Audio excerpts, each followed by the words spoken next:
देश में आम चुनाव होने को अब ज्यादा समय बाकी नहीं है। ऐसे में हो रही राजनीतिक सत्ताधारी दल के नेताओं के बयान भी सामने आ रहे हैं। जहां मध्य प्रदेश के बड़वानी क्षेत्र से सांसद गजेंद्र पटेल ने इंदौर में लोकसभा चुनाव और कांग्रेस सहित अन्य पार्टियां छोड़कर भाजपा में शामिल होने वाले नेताओं को लेकर अपनी बात रखी। सांसद गजेंद्र पटेल ने आगामी लोकसभा चुनाव को लेकर कहा कि बीजेपी चुनाव के लिए हमेशा तैयार रहती है। वहीं भाजपा पर दूसरे राजनीतिक दल जो तोड़फोड़ के आरोप लगाते हैं वह सब झूठ है, क्योंकि कोई भी नेता दूसरी पार्टी छोड़कर अपनी मर्जी से बीजेपी में आ रहा है। वहीं कांग्रेस व कई दलों में तो अंतःकलह के कारण नेता पार्टियां छोड़ रहे हैं। कैसे देखते हैं आप इसे? निश्चित तौर पर देश के प्रधानमंत्री आदरणीय नरेंद्र मोदी जी के नेतृत्व में ये देश विकसित हो रहा है और इस प्रकार से जो कल आम बजट पेश होने वाला है, लोगों को और जनता को बड़ा विश्वास है कि जिस प्रकार से जनता की आम सुविधाओं को लेकर, जनता की सुविधाओं की दृष्टि का रखते हुए केंद्र की सरकार की योजनाओं के माध्यम से जनता को मिलने वाली सुविधाओं की दृष्टि से जनता को बड़ा विश्वास है कि देश के प्रधानमंत्री आदरणीय मोदी जी के नेतृत्व में यह बजट जनता की सुविधाओं के लिए है।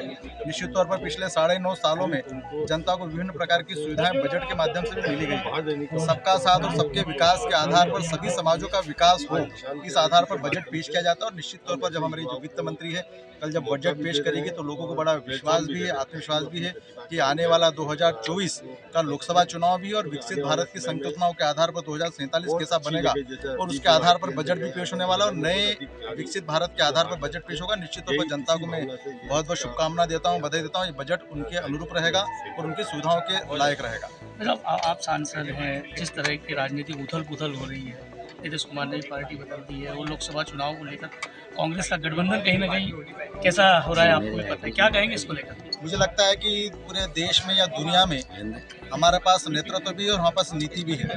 अगर विपक्ष की बात करें तो उनके पास नेतृत्व है, न कोई नीति है। और इसके आधार पर जितने छोटे मोटे जितने दल हैं अब उनको लग गया है कि भारत का विकास कोई कर सकता है तो भारतीय जनता पार्टी कर सकती है।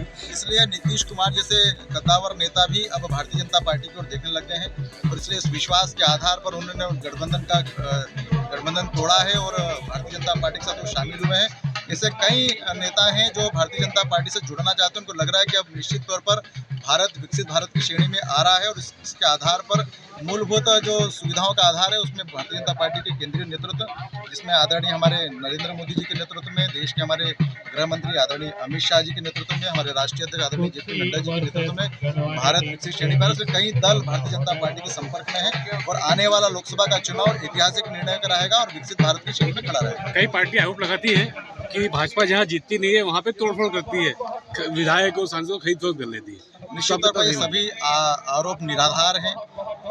कहीं पर भी इस प्रकार के अगर टूटने का क्रम हुआ है तो कांग्रेस के अंतरकलह या अन्य प्रकार के दलों के अंतरकलह के कारण ही टूटी है। भारतीय जनता पार्टी ने कभी प्रयास नहीं किया। भारतीय जनता पार्टी चाहती है कि सबका विकास हो और अगर कोई नेता भारतीय जनता पार्टी के साथ जुड़ना चाहता है तो वो उनके पार्टी का दल तोड़कर आता है तो उसका स्वागत है। और मैं इस विश्वास के साथ कह सकता हूँ कि उनका अंदरूनी कलंक है। हमारे यहाँ तो एकता के आधार पर लड़ते हैं, हमारा नेतृत्व भी है और दिशा के आधार पर भारतीय जनता पार्टी काम करती है। NTV टाइम, जनता की बात जनता के साथ।